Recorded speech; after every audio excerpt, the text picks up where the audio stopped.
دنیا کے اوپر ماں کے پیار کا کوئی بدل موجود ہے؟ وہ کہتے ہیں کہ سمندر کی پاتال تک تو شاید کوئی پہنچ گیا ہو، لیکن ماں کے پیار کا کنارہ آج تک کسی کو نہیں ملا۔ ماں جب بولتی ہے تو اس کے لہجے میں جبریل بولتا ہے، ماں جب مسکراتی ہے تو لگتا ہے جنت کی ساری کلیاں کھل اٹھی ہیں، ماں جب پیار سے دیکھتی ہے تو لگتا ہے آسمان سے رحمتیں اتر رہی ہیں۔ اللہ کی رحمتوں کا مجسم روپ دیکھنا ہو تو وہ ماں کے پیار کا رنگ ہے۔ اولاد کے لیے اس کے سینے میں دھڑکتا ہوا دل اور محبتوں کا آباد جہان۔ ایک شاعر ہوا ہے تابش، اس نے تو قیامت ڈھا دی نا کہ ایک مدت سے میری ماں نہیں سوئی تابش، میں نے ایک بار کہا تھا مجھے ڈر لگتا ہے۔ یہ ماں کے پیار کا روپ ہے۔ مجھے بتائیے ماں اولاد سے اتنا پیار کیوں کرتی ہے؟ دکھ جھیل لیتی ہے، اولاد کا پیٹ پالنے کے لیے کسی کے گندے برتن بھی مانجنے پڑیں تو ماں اس سے بھی گریز نہیں کرتی۔ شہر میں آ کر پڑھنے والوں بھول گئے ہو کس کی ماں نے کتنا زیور بیچا ہے۔ مائیں اولاد کے لیے کتنے دکھ جھیلتی ہیں، کتنی تکلیفیں جھیلتی ہیں۔ ان کا نور نظر جب کامیاب ہو کر کے آتا ہے تو وہ چہرے کی بلائیں لیتی ہیں، پھولے نہیں سماتی۔ ماں کو، باپ کو اولاد سے اتنا پیار کیوں ہے؟ تو آپ ایک ہی جواب دیں گے، اس لیے کہ ماں نے اولاد کو جنم دیا ہے۔ جس ماں نے جنم دیا ہے وہ اتنا پیار کرتی ہے تو جس رب نے خلق کیا ہے وہ کتنا پیار کرتا ہوگا۔ جنم دینے والی کا پیار کسی ترازو پہ نہیں تولا جا سکتا، تو جس نے خلق کیا اس کے پیار کا عالم کیا ہے؟ تو وہ خود پکار کے کہتا ہے اللہ زی خالقہ کا، کیوں مجھ سے بھاگ رہا ہے، میں تیرا خالق لگتا ہوں۔ ماں کو چھوڑ کے بچہ بھاگے نا تو ماں کہتے پتر اتنی ٹھنڈی چھاؤں کہیں نہیں ملے گی، آجا پلٹ کے، زمانے کی ٹھوکریں تجھے مار دیں گی، آجا زمانے کی دھوپ تجھے جلا دے گی۔ مالک بھی کہتا ہے او بھاگنے والے آجا پلٹ کے، میں تیرا رب لگتا ہوں، میں تیرا خالق لگتا ہوں، آجا پلٹ کے۔ اللہ زی خالقہ کا فسواک فعدلک فی ای صورت ما شاء رکبک، تجھے صورت دی، تجھے چمکتی آنکھیں دی، تجھے روشن چہرہ دیا، تجھے بولنے والی زبان دی، تجھے سننے والے کان دیے، تجھے کیا کچھ نہیں دیا، اور اسی کا در چھوڑ کے بھاگ رہا ہے۔ آجا شیطان کے ہتھے چڑھ گیا، شیطان تجھے جہنم کے گڑھے میں پھینکے گا جا کے، آجا پلٹ کے، میں تیرے لیے جنت بنا کے رکھی ہے۔ جنت میں باغ ہیں، وہاں دودھ کی نہریں ہیں، شراب مصفا کی نہریں ہیں، وہاں تیرے لیے بڑا کچھ ہے، لیکن تجھے بتاؤں وہاں محمد عربی کے ڈیرے بھی ہوں گے۔ آجا جنت میں، آجا پلٹ کے میری رحمتوں کے سائے میں آجا۔ صاحبو بہت وقت گزار چکے، تھوڑا وقت باقی ہے، آئیے اس کے حضور سچی توبہ کر کے اس کی طرف رجوع کریں۔ جانا تو ہے ہی، آج بندگی کا سر جھکانے کے لیے مسجد کا رخ نہیں کریں گے، اس کے حضور نہیں جائیں گے تو کل لوگ اٹھا کے لے کے آئیں گے۔ وہ وقت بھی آنے والا ہے جب تیری آنکھیں ہولے سے بند کر دی جائیں گی، اور جب چٹے لباس میں تجھے لپیٹ دیا جائے گا، ناک میں روئی ٹھونس دی جائے گی۔ وہ لمحے ہوں گے جب غسال تجھے چاہے ادھر پلٹ دے چاہے ادھر پلٹ دے، تو یہ کہہ بھی نہیں سکے گا کہ مجھے یوں کیوں پلٹ رہے ہو۔ وہ لمحے آنے والے ہیں، وہ گھڑیاں آنے والی، قبل اس سے کہ وہ وقت آئے کوئی حجت باقی نہ رہے۔ آج میرے پاس بھی وقت ہے، آج آپ کے پاس بھی وقت ہے۔ آج کا پچھتاوا کل کی بہتری کی ضمانت بن سکتا ہے، کل کا پچھتاوا سوائے حسرت بڑھانے کے اور کچھ نہیں ہو سکتا۔ ہم سمجھتے ہیں اس دنیا سے ہم نے جانا ہی نہیں، بیٹھ ہی رہنا ہے، ہم نے ہماری منصوبہ بندیوں میں موت کہیں رکھی نہیں ہوئی۔ یہ پلازا بنانا ہے، یہ مارکیٹ خریدنی ہے، اتنی جائیدادیں اور زمینیں لینی ہیں، یہ راستے میں گھات لگائے صاحب کہیں موت بھی کھڑی ہے۔ جب تو جائے گا تو سب کچھ یہیں پڑا رہ جائے گا۔ وہ جو تو نے گھر بنایا اس میں تجھے ایک رات بھی نہیں رکھیں گے، وہ تجھے اپنے ہاتھ سے غسل دینے کے لیے بھی آمادہ نہیں ہوگے۔ ڈر لگتا ہے انہیں اب تیرے سے، لباس بھی پھاڑ کے اتاریں گے۔ جاندی واری ڈرونا بنیو تے ہاتھ نہ لاندے ڈر دے، جنہ لئی تو پاپ کمائے اج کتھے نہیں تیرے کر دے۔ وہ کہاں چلے گئے؟ قبل اس سے کہ وہ وقت آئے، وہ بندہ مان جائے پھر ہاتھ کاٹے۔ قیامت کے دن بندہ کہے گا مالک ایک دفعہ بھیج، سجدے سے ساری نہیں اٹھاؤں گا، صدقہ کروں گا، یہ کروں گا، وہ کروں گا۔ لیکن کہا جائے گا نہیں، تجھے بڑا موقع دیا، تیرے پاس مسلح آئے، تیرے پاس عالم آئے، تیرے پاس کتابیں نازل ہوئی، نبی آئے، پیغمبر آئے، رسول آئے، تیرے سامنے جنازے اٹھے، روز ڈوبتا سورج تجھے کچھ بتاتا تھا، لیکن تو نے کسی سے عبرت حاصل نہ کی اور زندگی آوارگی میں گزاری۔ آج تیرے لیے کچھ نہیں ہے اور تجھے پلٹ کے نہیں جانا بلکہ اپنے اعمال کی سزا کاٹنی ہے۔ پھر پچھتانے سے بہتر نہیں کہ آج پچھتا لے، اپنی مختصر سی زندگی کو اللہ کی راہ پہ لے آئیں. آج موقع ہے, آج فرصت ہے, آج ساوی نے کھلے راوی نے انج ٹوک نوکھڑے ٹکڑے نہیں ٹر پویں تے پینڈے مک جاندے کار بیٹھیاں فاصلے مکنے نہیں. آج وقت ہے, آج فرصت ہے, اس فرصت کو غنیمت سمجھیے اور اپنی زندگی مالک کے چوکھٹ پہ لگا دیے. اس کی رحمتیں آواز دے رہی ہیں, یا ایھا الانسان ما غرک بربک الکریم. او بھاگے ہوئے انسان, آجا پلٹ کے, تیرا رب بڑا ہی کریم ہے. آجا آجا, تو نے پھر بھی تو آنا ہی ہے. پھر جو منہ چھپا کے آتا پھرے گا, کھلے منہ آجا. پھر لوگ جو اٹھا کے لے آئیں گے اپنے قدموں سے چل کے. آجا, اس کی رحمتیں تیرے اوپر برسنا چاہتی ہیں. آجا پلٹ کے. اللہ کے محبوب علیہ الصلوۃ والسلام نے ایک شخص کو دیکھا جو عرش الہی کے نور میں ڈوبا ہوا تھا. انوار ہی انوار تھے, جھرمٹ تھا نور کا جس کے اطراف میں. تو پوچھا کہ یہ کون ہے؟ تو بتایا گیا یہ ماں باپ کا فرما بردار ہے. خوش نصیب ہیں وہ لوگ جو ماں باپ کی تکریم کرتے ہیں, ماں باپ کی عزت کرتے ہیں. میں نے کئی مرتبہ یہ بیان کیا ہے اور میں کئی مرتبہ بیان کروں گا. امام غزالی فرماتے ہیں ایک عمل ایسا ہے جس کی سزا آخرت میں تو ہے ہی ہے, دنیا میں بھی ضرور ملتی ہے, اور وہ ماں باپ کی نافرمانی ہے. اور ایک عمل خیر ایسا ہے جس کی جزا آخرت میں تو ہے ہی ہے, دنیا میں بھی ضرور ملتی ہے, وہ والدین کے ساتھ حسن سلوک ہے. نہیں تو نشان لگا لو شخص پہ جو ماں باپ کا با ادب ہے, اس کی پگڑی کا کلس آپ کبھی نیچا ہوتے نہیں دیکھیں گے. اس شخص پہ بھی نشان لگا لو جو ماں باپ کا بے ادب ہے, ساری زندگی آپ اسے رسوا ہوتے دیکھیں گے. ماں باپ سخت گیر بھی ہوں, ماں باپ کے مزاج میں تلخی بھی ہو, پھر بھی ان کے ادب کا دامن نہیں چھوڑنا. ماں باپ اللہ کی رحمتوں کا روپ ہے. تو جنت اور عرش الہی پر نور میں ڈوبے ہوئے شخص کو اس صورت میں حضور نے دیکھا. اچھا, حضور نے بہت کچھ دیکھا, لوگوں کو عذابوں میں پھنسے ہوئے بھی دیکھا, لوگوں کو رحمتوں کے جھرمٹ میں بھی دیکھا, جنت کی بہاروں میں بھی دیکھا, وہاں محلات بھی دیکھے, حوروں کی ملکہ سے ملاقات بھی ہوئی. اس نے حضور سے تحفہ بھی مانگا تو کہا تجھے بلال دے دیا. نبیوں سے ملاقاتیں ہوئیں, فرشتوں سے ملاقاتیں ہوئیں, ہر کوئی مرحبا کہہ کے استقبال کرتا ہے, مسکراہٹیں بکھری ہیں. لیکن ایک فرشتے کو دیکھا کہ وہ کبھی ہنسا نہیں ہے. تو کہا جبریل یہ کون ہے؟ سارے تو ہنس ہنس کے خوش ہو کے عقیدتوں اور محبتوں کا اظہار کر رہے ہیں, لیکن اس کے چہرے پہ مسکراہٹ نہیں دیکھی میں نے. عرض کی یہ داروغہ جہنم ہے, اور جب سے اس نے جہنم کو دیکھا ہے اسے ہنسی آتی نہیں ہے. اللہ اکبر, منظر ہی ایسا ہے نا. فرمایا لو تعلمون ما عالم لضحکتم قلیلا ولبکیتم کثیرا. جو میں جانتا ہوں اگر تم جان لیتے تمہارے چہروں پہ کبھی مسکراہٹ ہی نہ. حضور علیہ السلام آگے بڑھے تو کچھ لوگوں کو دیکھا کہ وہ خون کے دریا میں ہیں اور ان کے پیٹوں میں پتھر ہیں. تو جبریل امین سے پوچھا کہ یہ کون بد نصیب لوگ ہیں؟ تو عرض کرنے لگے یا رسول اللہ صلی اللہ علیہ وسلم, یہ وہ بدبخت ہیں جو سود کھاتے تھے. سود لینا, سود دینا, سود کی رقم پہ گواہ بننا, وزر میں گناہ میں سب برابر ہے. اور اللہ تعالیٰ جل شانہ نے اتنی سختی کے ساتھ ہمیں سود سے منع کیا ہے. قرآن مجید اٹھا کے دیکھیے, کسی شخص سے اللہ نے اعلان جنگ نہیں کیا, سود خور سے اعلان جنگ کیا. اللہ اکبر. اور مجھے بتاؤ, جس کو اللہ جنگ کا چیلنج دے تو پھر اس کے پلے بچتا کیا ہے, اس کے پاس رہتا کیا ہے؟ اس کا سب کچھ لٹ جاتا ہے. جسے اللہ کہے کہ تیرے ساتھ میرا اعلان جنگ ہے, تیری میری جنگ ہے, تو پھر کیا کوئی مقابلہ کرنے کی سکت رکھتا ہے؟ تو سود خور چین گوا بیٹھتا ہے, قرار لٹ جاتا ہے, باطن اجڑ جاتا ہے. وہ سمجھتا ہے کہ اس سے میرا کاروبار آگے نکل جائے گا, لیکن اس کا انجام رسوائی ہے.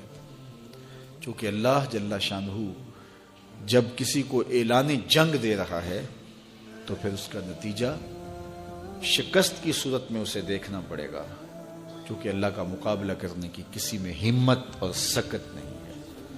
تو وہ رسوا ہو جائے گا. قرب قیامت میں سود عام کر دیا جائے گا, مختلف ناموں سے سود ہوں گے. بلکہ ایک مقام پہ فرمایا کہ سود نہ پہنچا ہر شخص کو اس کا دخان یعنی دھواں ضرور پہنچے گا. تو اس لیے بہت زیادہ احتیاط کرنے کی ضرورت ہے اپنے معاملات کو پاک رکھنے کی. مختلف ذریعوں سے مختلف پیکج لے کے لوگ آپ کے پاس آتے ہیں اور آپ کو سودی کاروبار میں پھنسانے کی کوشش کرتے ہیں. اللہ نے جو دیا ہے اس پہ توکل کرو. غریبوں کی نسبت عمراء دولت مند زیادہ پھنستے ہیں کہ کاروبار بڑے اوپر چلے جائیں. وہ نیچے دیکھیں، وہ لوگ بھی ہیں کہ جو نان شبینہ کے لیے ترس رہے ہیں، لیکن اللہ کا شکر ہے کہ وہ سود نہیں لیتے. تو آپ اپنی مجبوریاں کیا بتا رہے ہیں؟ جی مجبوری ہے، کاروباری مجبوری ہے. تو وہ بھی گریز کر رہے ہیں. تو آپ تو اللہ نے آپ کو کروڑوں روپے دیے ہیں، اربوں روپے دیے ہیں، تو آپ صرف بڑھوتری کے لیے چاہ رہے ہیں. تو سود میں تو بڑھوتری ہے ہی نہیں. سود تو مال کو برباد کر دیتا ہے اور برکت رزق سے اٹھا لیتا ہے، سکون چھین لیتا ہے اور قرار زائل کر دیتا ہے. اس لیے سود خوروں کو اس عذاب میں مبتلا دیکھا کہ وہ خون کے دریا میں تیر رہے ہیں اور ہوتے کھا رہے ہیں اور ان کے پیٹوں میں پتھر ہیں اور پتھروں سے انہیں مارا جا رہا ہے اور کچلا جا رہا ہے. اللہ اکبر. کو پوچھتا ہے یہ تو تجھے چھاؤں فراہم کرنے کے لیے، آکسیجن دینے کے لیے، تیرے ایندھن کے کام آنے کے لیے، تیرے ذوق نظر کی تسکین کے لیے، تجھے پھل فراہم کرنے کے لیے پیدا کیے گئے. ان جانوروں کو پوچھتا ہے یہ تو تیری سواری کے لیے، بار برداری کے لیے، تجھے دودھ اور گوشت کی ضروریات فراہم کرنے کے لیے پیدا کیے گئے. یہ چاند، سورج، ستارے، اجرام فلکیہ یہ تیرے معبود کیسے ہو سکتے ہیں؟ یہ تو تیری راہوں میں روشنی اجالنے کے لیے پیدا کیے گئے. نہیں تو دیکھ یہ انگلی اٹھتی ہے اور چاند ٹکڑے ہو کے قدموں میں آتا ہے، سورج پلٹ کے اثر کے وقت پہ آتا ہے، اور سڑیاں کھجوراں اگا جاندائے، او پتھراں نو کل میں پڑا جاندا. قطرے کو سمندر، ذرے کو ستارہ کرتے ہیں، کونین کو خم آ جاتا ہے جب زلف سوارا کرتے. اب انسان کی آنکھ کھلی کہ میں کون ہوں، کہ یہ پوری کائنات. درختوں کو پوچھتا ہے جا میں نہیں، تو ہی کہہ دے تمہیں اللہ کا رسول بلا رہا ہے. اللہ اکبر. درخت شاخوں کے بل اپنے آپ کو گھسیٹتے ہوئے سلامی دینے حاضر ہو جاتا.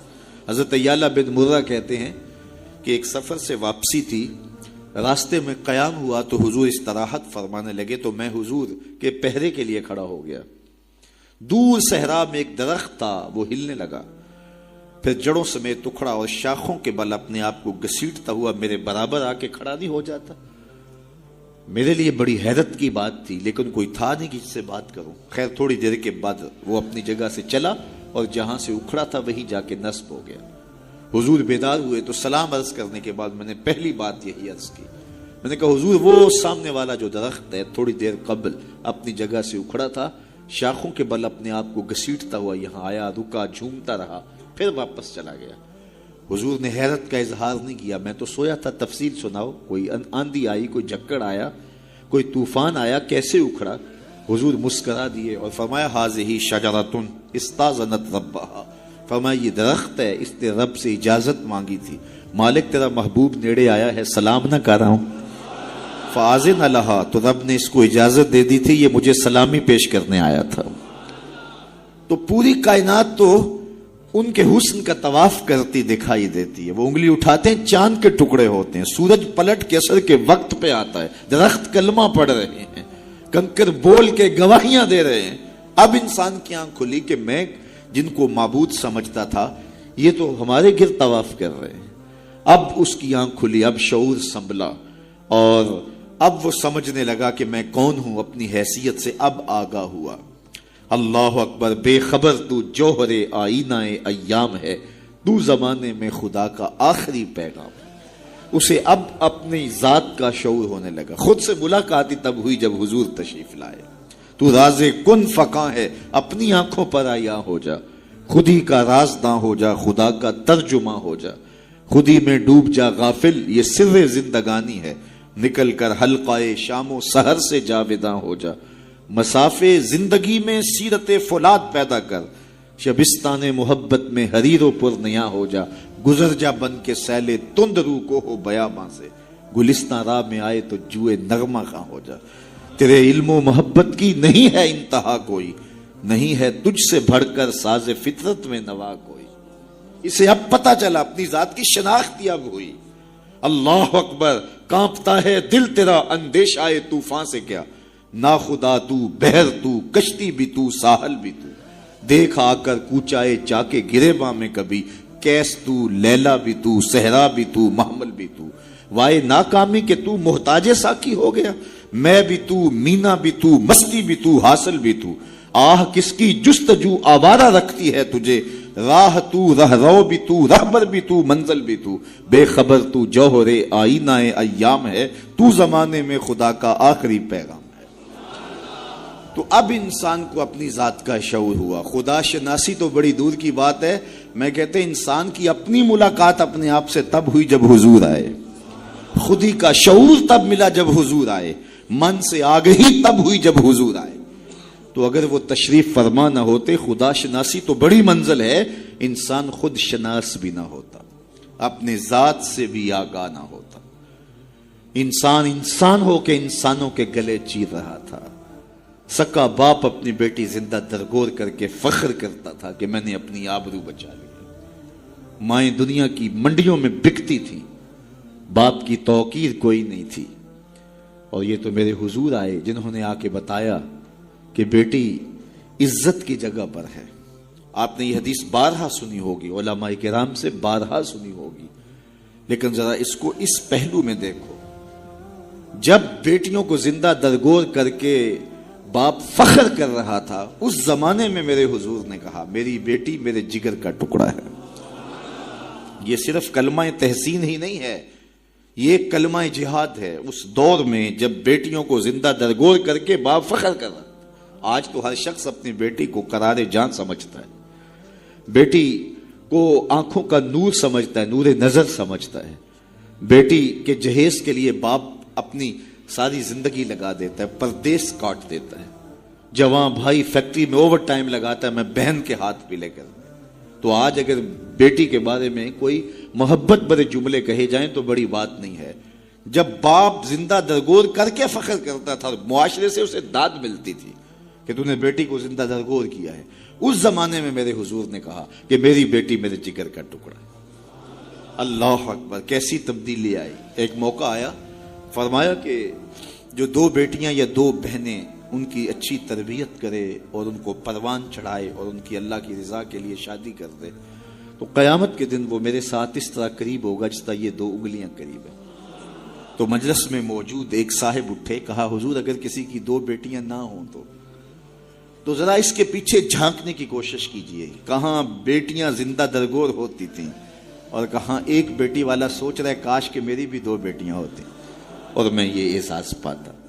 تو یہ معاشرے کو ایک رنگ دیا، معاشرے کو ایک آہنگ دیا، خدا شناسی بھی دی، خود شناسی بھی دی. انسانی حقوق جو پامال ہو رہے تھے ان کو بحال بھی کیا. انسان اپنی عزت برباد کر رہا تھا، اجرام فلکی اور مظاہر فطرت کے سامنے ان کے چرنوں میں جھک کر کے اس کو اس کی خودی کا سبق دیا کہ تو کون ہے اور کہاں کھڑا ہے. ایک شخص ایمان لانے کے بعد حضور کی خدمت میں حاضر ہوا، عرض کرتا ہے جاہلیت کے زمانے کی دو باتیں ہیں، ایک یاد آتی ہے تو ہنسی نہیں رکتی اور ایک بات یاد آتی ہے تو آنسو نہیں تھمتے. کہا وہ کون سی دو باتیں ہیں؟ کہا وہ بات جو یاد آئے تو ہنسی نہیں رکتی وہ یہ ہے کہ میں ایک لمبے سفر پہ گامزن تھا. میں نے سفری معبود پتھر کا بنا ہوا ایک بت بھی اپنے سامان میں باندھ لیا کہ راستے میں پوجا پاٹ بھی چلتی رہے. لیکن جب سامان اٹھایا تو سامان بہت بوجھل تھا. میں نے سوچا کہ یہ تو میں اپنے ہی معبود کے بوجھ تلے دب کے رہ جاؤں گا. تو میں نے اس کو نکال دیا اور آٹا یا ستو گوندھ کر کے میں نے ایک چھوٹا سا معبود تیار کیا اور اس کو دھوپ میں رکھ کے خشک بھی کر لیا کہ مزید ہلکا پھلکا ہو جائے اور اس کو اپنے سامان میں اپنے ساتھ رکھ لیا. پوجا پاٹ بھی چلتی رہی. خیر جو میرا اندازہ سفر تھا تو شاید سفر بھی میں نے اس کے مطابق لیا تھا، لیکن سفر کوئی 2-4 دن اوپر چلا گیا تو شاید سفر ختم ہو گیا. ایک آدھ دن تو میں نے بھوک کاٹی، لیکن جب انتڑیوں میں بل پڑنے لگے اور مجھ سے گوارا نہ ہوا تو میں نے تھیلے سے اپنے اس معبود کو نکالا جو آٹے کا بنا ہوا تھا، اس کو پتھر پہ رکھ کے کوٹا، پھر اس میں پانی ڈالا، پھر اس کو گوندا، پھر روٹی پکائی اور پھر کہا میرے معبود اب کام نہیں آئے گا تو کب آئے گا؟ اب تو میری انتڑیوں میں بل پڑ رہے ہیں، مجھے جاہلیت کے زمانے کی وہ یاد آتی ہے تو مجھے اس بت کی بے بسی پہ ہنسی آتی ہے. کیسا بے بس معبود تھا جو اپنے پجاری کو اتنا بھی گزارش نہیں کر سکتا تھا، مجھے پوجنے والے میرے پہ اتنا تو ترس کھا، اب مجھے دانتوں تلے چبا کے تاریک میدے میں پھینکے گا، پھر گندگی کے ڈھیر پہ ڈال